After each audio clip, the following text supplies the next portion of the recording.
In the heart of the Arabian desert, a silent storm was brewing. A young prince, largely unknown to the world, was about to take center stage not just in Saudi Arabia, but on the global stage. His ambition was limitless, his plans radical, and his power unmatched in the modern history of the kingdom. This is the story of Mohammed bin Salman, known to the world simply as MBS, the Crown Prince, who dared to reshape the future of one of the world's most conservative nations. Born on August 31, 1985, in Riyadh, MBS was the sixth son of King Salman bin Abdulaziz. As a child, he lived a relatively private life, far from the lavish lifestyles of some other royals. He attended King Saud University, earning a law degree, and developed a deep interest in governance, strategy, and the future of his country. In a kingdom where thousands of princes exist, the odds of any one of them rising to the top are slim. But MBS wasn't ordinary. He had a keen sense of timing, loyalty to his father, and an unrelenting belief that Saudi Arabia could become more than just an oil-rich kingdom. In 2015, everything changed. King Salman ascended the throne, and just like that, Mohammed bin Salman was thrust into power. First appointed Minister of Defense at just 29 years old, MBS quickly made headlines with his aggressive stance on regional issues, particularly the Saudi-led intervention in Yemen. It was bold, risky, controversial, but it sent a clear message. The young prince was not afraid of action. At home, MBS became the deputy crown prince and later, in a shocking move in 2017, was named crown prince, bypassing older and more experienced members of the royal family. The world was stunned. Some called it a palace coup. Others saw it as a strategic reshaping of power by King Salman himself. But one thing was clear. MBS was now the most powerful man in Saudi Arabia after the king, and in many ways, even more influential. Unlike previous Saudi leaders who were cautious and conservative in their reforms, MBS moved at lightning speed. He launched Vision 2030, a bold and ambitious blueprint to transform the kingdom from an oil-dependent economy into a diversified powerhouse. Under Vision 2030, MBS aimed to privatize parts of Saudi Aramco, the national oil company, reduce subsidies, boost tourism, and build futuristic cities like an NEOM, a $500 billion project that promised to be a utopian smart city run by AI, powered by clean energy and devoid of traditional restrictions. But it wasn't just economics. MBS sought to modernize the social fabric of Saudi Arabia. For decades, women in Saudi Arabia were forbidden from driving. In 2018, that changed. The infamous driving ban was lifted, a landmark moment hailed around the world. Cinemas reopened, music concerts returned, religious police were reined in, and a new generation of Saudis began to experience freedoms they never imagined. To his supporters, MBS was a reformer, a revolutionary leader dragging Saudi Arabia into the 21st century. He represented a new vision for the Middle East, bold, young, tech-savvy, and modern. But behind the glamour of reform lay a darker, more controversial reality. In November 2017, MBS orchestrated what was effectively a royal purge. Dozens of princes, businessmen, and government officials were arrested and held at the luxurious Ritz-Carlton in Riyadh. The official line, anti-corruption, but many saw it as a calculated move to eliminate rivals and consolidate power. Then came the event that would forever tarnish MBS's global image. In October 2018, Saudi journalist Jamal Khashoggi, a critic of MBS, entered the Saudi consulate in Istanbul. He never came out.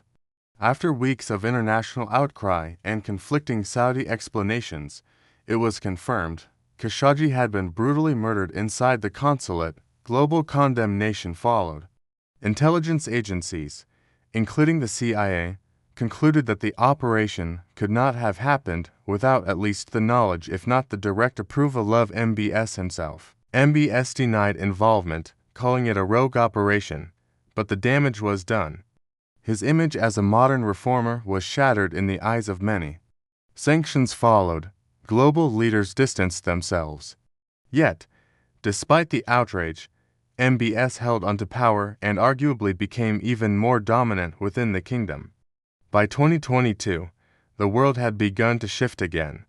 The war in Ukraine disrupted global oil supplies, and suddenly, Saudi Arabia was back at the center of global energy politics. Western leaders, who had once condemned MBS, were now forced to engage with him again.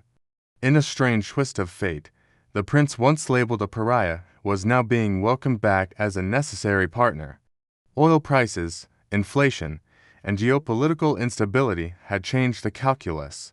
Meanwhile, inside Saudi Arabia, the transformation continued.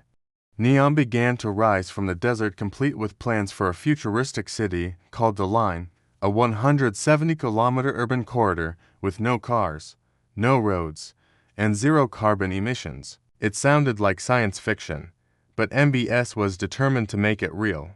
He invited global investors, recruited top architects and engineers, and poured billions into building his dream. Critics called it a fantasy, supporters called it visionary. But even as these grand projects unfolded, concerns remained. Freedom of speech was limited. Dissent was crushed. Activists were jailed. Even members of the royal family were reportedly placed under house arrest or detained. The message was clear. MBS demanded loyalty, and there was little room for opposition. He also played a delicate game of diplomacy. Under his leadership, Saudi Arabia reopened talks with Iran, its longtime rival, and re-established diplomatic relations in 2023 with the help of China. It was a major breakthrough in regional politics and showed that MBS could play on a global chessboard. At the same time, he deepened ties with China and Russia, signaling that Saudi Arabia was no longer bound by traditional alliances with the West alone. The U.S.-Saudi relationship, while still vital, had become more transactional. MBS also invested heavily in sports and entertainment to boost Saudi Arabia's global image. The kingdom hosted heavyweight boxing matches, Formula One races, and even signed world-famous soccer players to its domestic league. Critics labeled it sports washing, using sports to distract from human rights abuses. But the strategy worked in terms of global attention. Back home, MBS enjoyed significant support among the youth. Nearly 70% of Saudis are under 35, and many see him as the only leader who is truly investing in their future. Jobs, entertainment, innovation, these were things that previous generations never had.